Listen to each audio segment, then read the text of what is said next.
Hello and welcome to the podcast of Vineyard Church here in Maryville, Tennessee. We post our Sunday messages here each week, as well as our conversations episodes, which include interviews, special announcements, and in-depth teaching. You can visit vineyardchurch.us to learn more about us or to access the audio archive. You can also subscribe to this podcast on Spotify, Apple, or Google Podcasts. And now, here's the episode.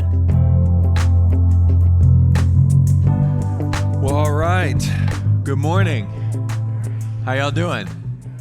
You should sign up for a small group. You should do it today, and if for no other reason, you should do it because Molly said so. Did you hear? She said she's been in our church since 2007. That's a good run. Can you imagine how awesome you would be if you'd been in our church since 2007? Wouldn't that be awesome?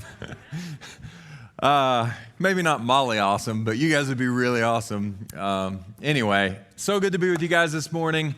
I'm going to dive into the message here in just a second, but before we do, I want to do a quick sidebar, and actually I know we just heard about groups, but if we're ever going to twist your arm, it's going to be around groups, and so I want to tell you about one group in particular because it's new. It's called Grief Share.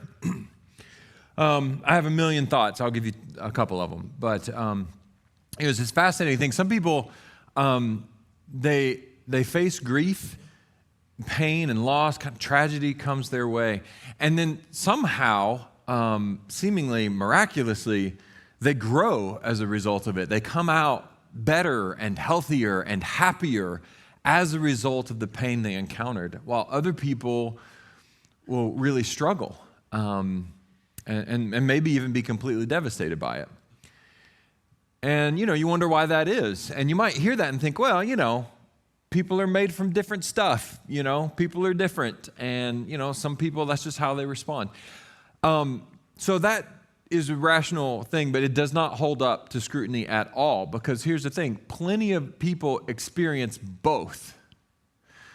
So it's not just about constitution or your wiring or your personality type or your family history or anything like that. Like, there are people who, something awful happens, and then that whole whatever doesn't kill you makes you stronger thing kicks in, and they end up even better as a result. And then that same person with the same personality and the same background faces another painful thing, and it crushes them.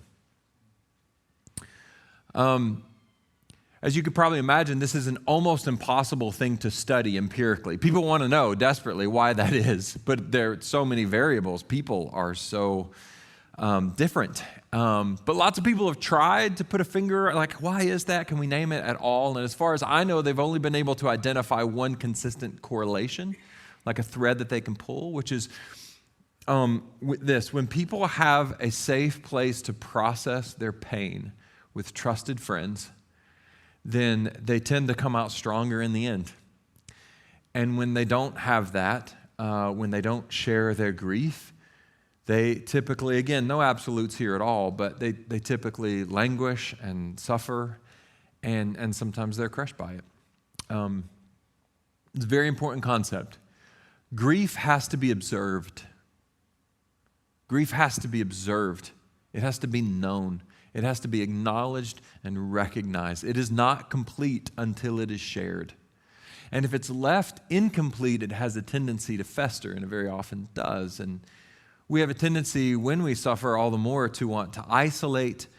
I think that is our enemy's first and greatest strategy. When we experience grief or loss, he wants us to be isolated. This is why the need to share our grief, to observe it.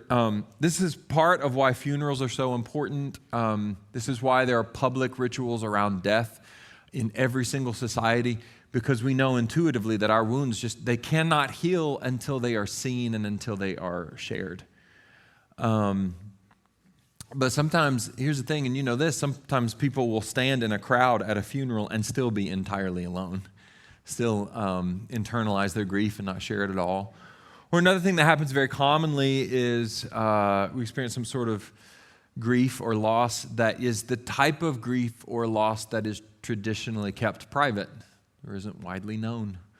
When someone dies, it's not a secret, it's known. And so we know to do things like a funeral. Most of the grief and tragedy that comes our way, we tend to deal with on our own. Like, we don't have funerals for those things. We don't have funerals for broken marriages. We don't have funerals for miscarriages or for lost friendships or for a deep betrayal. Most of the things that we grieve are dealt with privately.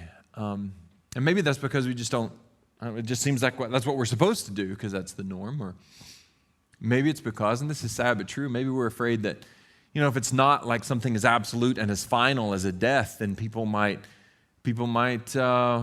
judge us or even make fun of us because we're still sad about that thing, or we're still struggling with that thing, or maybe you don't have enough faith to think that God can turn it around if you're still grieving, that career that never got off the ground, or why are you still so heartbroken by this, or can't seem to move on from this thing. Man, those are such diversions and lies from the enemy. I can go through, and I've done it, I can survey sort of the losses that I've felt in my life. I've had a few, the betrayals, the pain. And the ones that have threatened to take me out are the ones that I've faced alone. And the way I finally moved on from those things was through processing the pain, through sharing the grief. Now, that's my experience. It may not be everyone's. But the breakthrough for me, the healing for me, came from just externalizing and sharing what I was facing. And not, to be clear, not just sharing it once. That's not how it works. You do it over and over and over again. Every single time I share the loss, the weight of it just feels a little bit lighter. Grief share, it's not magic, but it's so powerful because it holds space to let that happen. An expected space for that to happen. And so if you're thinking you're the type of person, you're like, I'm just not the type of person who would sign up for grief share, then I am especially talking to you. If that self-perception probably means you've suffered alone for a long time. And also, if you're thinking, my grief or my loss or I've been through some hard stuff, but it doesn't rise to the level of needing something like that. It doesn't have to be handled that way. If that's the case, I love you, so much love. You're so wrong. You're just wrong. This is what the enemy does. The enemy tells us, it's not that big a deal, or other people have. Listen. Of course other people have suffered more than you have. Of course. You can always point to somewhere. But can you just think about that thing that you always say, they're suffering more or whatever? Do you honestly believe that the one person in the world, whoever that may be, who has suffered the absolute most of all of us, do we honestly believe that's the only person who needs and deserves a place to heal? You don't believe that. So what is that? That's a lie from the enemy. All right? So hear me. If you're even in the least bit inclined to sign up for Grief Share, do it. We have phenomenal leadership in place for this. It's a useful tool. Don't sign up because it'll fix everything. It won't. But it does have power, and potentially tremendous power, to help and to move us toward healing, and maybe even to help a lot. So I just want to encourage you, do a little arm twisting in that direction.